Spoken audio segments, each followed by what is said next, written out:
is one of the most prominent Indian novelists of the 20th century.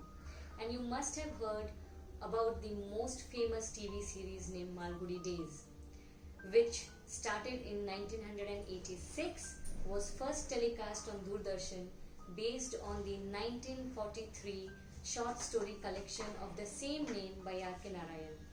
I could recollect few of my memories of watching that series on YouTube. If you haven't, then please check it out. I will share the link below in the description box.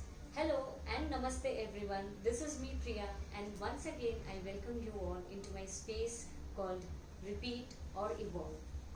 So the series that I was talking about was revived in 2006 for 15 episodes, which were directed by Kavitha Lankesh. R.K. Narayan was also the recipient of the National Prize of the Indian Literary Academy, which is India's highest literary honor. And today I am going to review one of his most famous novels named The English Teacher. But before I proceed with the content of today's video, I would steal some time and would thank and wish all the real superheroes of our lives, our teachers, a very happy Teachers' Day.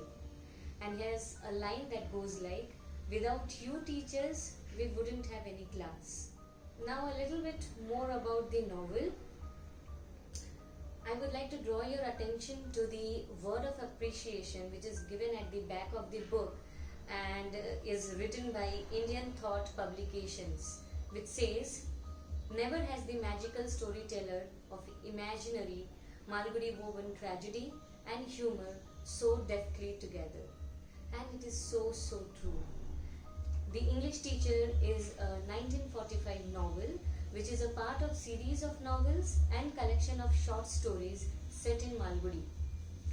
This particular novel is dedicated to R.K. Narayan's wife Rajam, and it is not only autobiographical but also poignant in its intensity of feeling.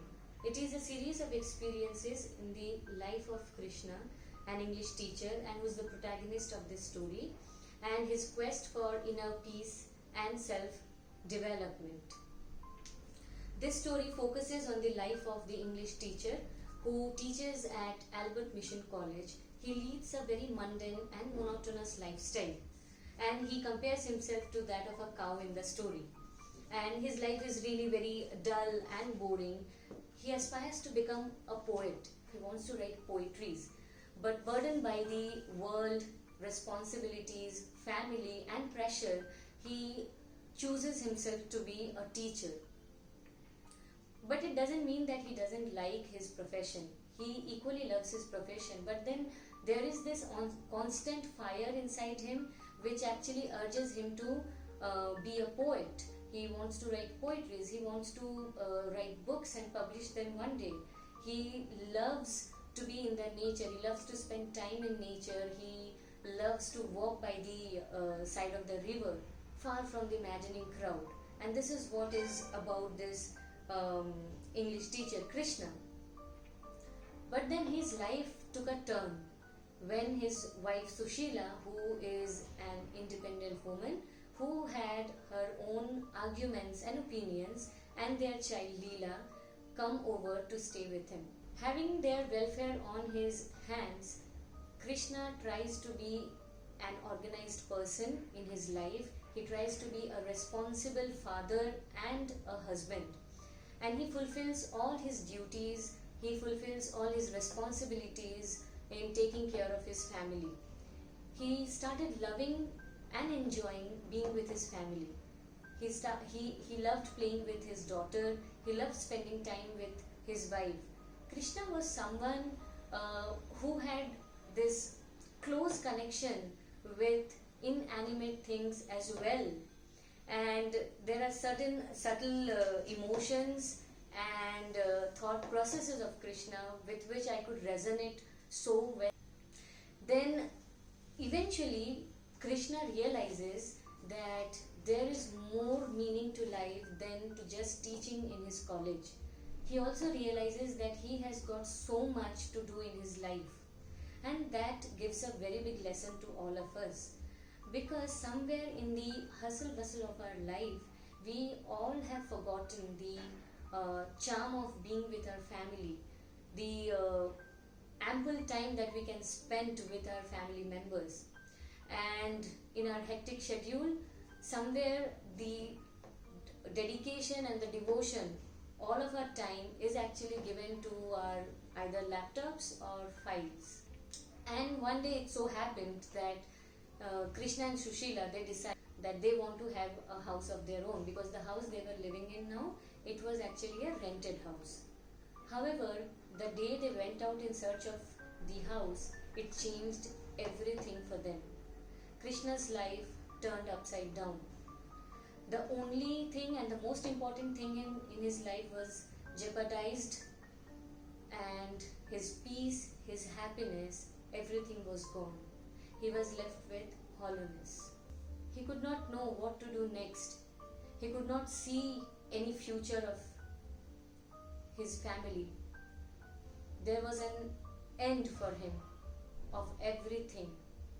But eventually he brought back his life into tracks, and then his quest for inner peace and self-development took place. I do not want to go further in this story, because if I reveal the incident that actually changed their lives, then it would be a spoiler. I don't want to give it away. You need to read this story to find it out on your own. But trust me, the story is going to wrench your heart. And for me, it was like, I didn't know in the beginning that it's an autobiographical account. And the moment I came to know about this, I was numb. And I thought that the person whose autobiographical account is this, which is mentioned here in this particular story, that person would have gone through so much, and that pain or that sufferance, we can never understand that. At times you would feel keeping aside the book, and you will feel dwelling into the mind of Krishna, sitting beside him, talking to him, understanding him, or making him understand. So guys, I would say that please give a read to this book. So thank you so much for coming till here. I hope you are enjoying my videos and you are finding it helpful to get a glimpse or an idea about the books that I am reviewing about. Do share your views and suggestions, if any. Give your valuable feedback in the comment section below. Your comments will really motivate and encourage me to come up with more such videos.